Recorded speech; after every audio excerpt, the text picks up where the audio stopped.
Hi class, welcome to another tutorial on CS384. So this time we are basically going to see more for loops and how for loops can process strings and lists and other things in Python. Okay, so directly beginning with the example, import os.system, we have to clear the screen, and os.system clear can be for Linux and Mac users. Okay, now back to basics. So now I'm writing the code. Let me comment out the other code.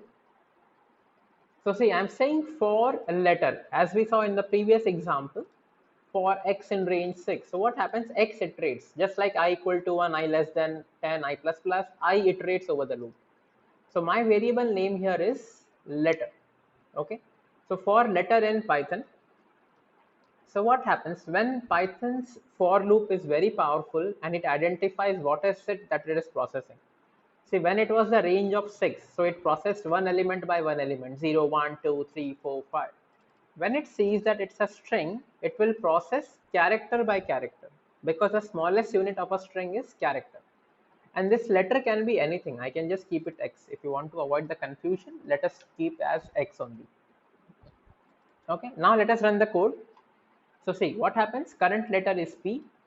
So the Python interpreter automatically identified that, okay, this is a string now. Since it's a string, I will read character by character. And in reading character by character, see the for loop runs first letter read is P, then is pi, then T, H, O, N. You can have a longer string also, it will still read by character. The Python course code is CS384. Now what will happen? P, Y, T, H, O, N. You can see Python, it also included the space also. Python course code is CS384. Right? So Python is intelligent enough to identify what is a string and other stuff. So what happens here, for example, if you, we will see in the future cases when there is a list of strings. So for example, now let me comment this code and uncomment this code. See, now I am having a list of fruits. List we have already seen. So I am keeping 3 fruits in the list: banana, apple, and mango.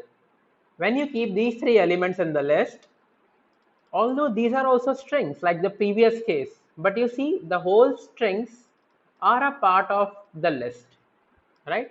So what is the outer part of the list? You can see the outer part of the list is, it's a list, right? So when Python processes lists, just a minute, sorry, when Python processes list, it will process one element at a time. It will process one element at a time.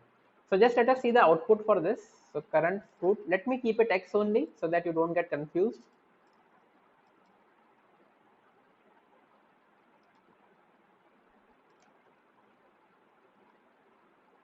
Okay, should not had printed current letter is P. So current fruit is banana, current fruit is apple, and current fruit is mango. So you see I have a fruit list. List why? Because this is a rectangular braces here. So rectangular brackets, sorry. Then I have banana, apple, and mango. So I'm saying for capital X in fruits, it can be small x also. So what happens when it sees, okay, this is a list. Oh, by the way, there is a thing in Python called, let's say you want to see what kind of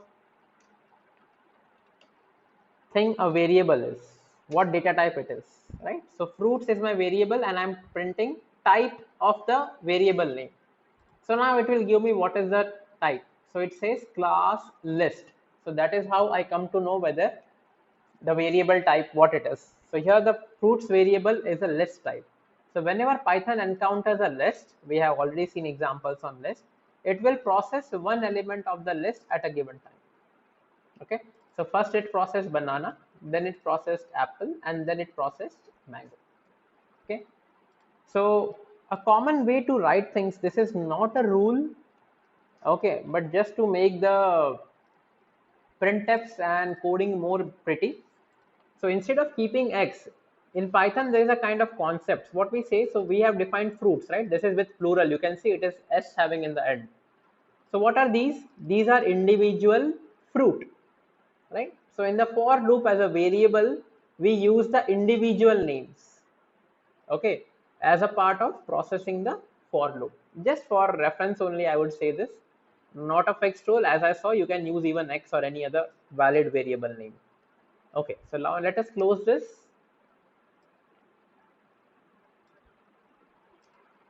Okay, so now there is a function called length.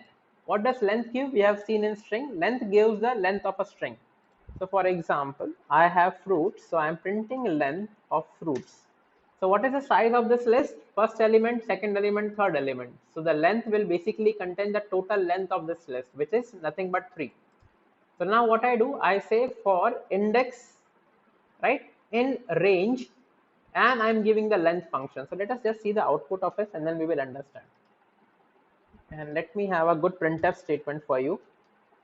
The total length of fruits list is, total length of fruit list is 3. Now see, I'm combining the length and the range function. So see, this is the length function. Same, both of them are highlighted. So what is the output of length function? Length function output is 3. So for index in range of 3, right? Do you get the point? Internally what happens? This range becomes 3. 3 is nothing but 0 comma 3. And from 0 comma 3 you will do 0 to 3 up till second point.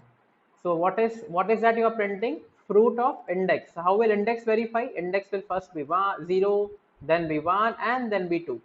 So what is fruit of 0? Fruit of 0 is the first element, just like array indexing that you do. Same as array indexing. Then fruits of 1 is apple. So let us even print the value of index also. Current index is equal to, I will say index, and then let us keep us this only, because you usually don't specify direct static values. It is better because I can add a fruit here now. So you can see current index is 0. At the 0th index I have banana. Okay, at the first index I am having apple, at the second index I am having mango, and in the end I am printing goodbye. Again, like if and else loop, for loop has an indentation of 4 spaces or 1 tab, right? Because all these statements are of the part of for loop. Now see, for example, you add another fruit, let's say watermelon.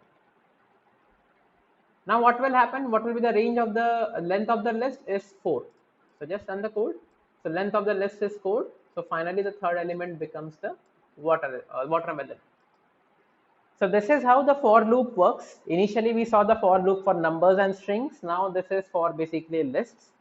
So Python will try to go for the lowest unitary unit of a particular data type. So if it's a string, then it will go for characters. If it's a list, it will go element wise element, right? So it will, if it has numbers, then it will go one number at a time, and so on. So that's it for this tutorial. Thank you.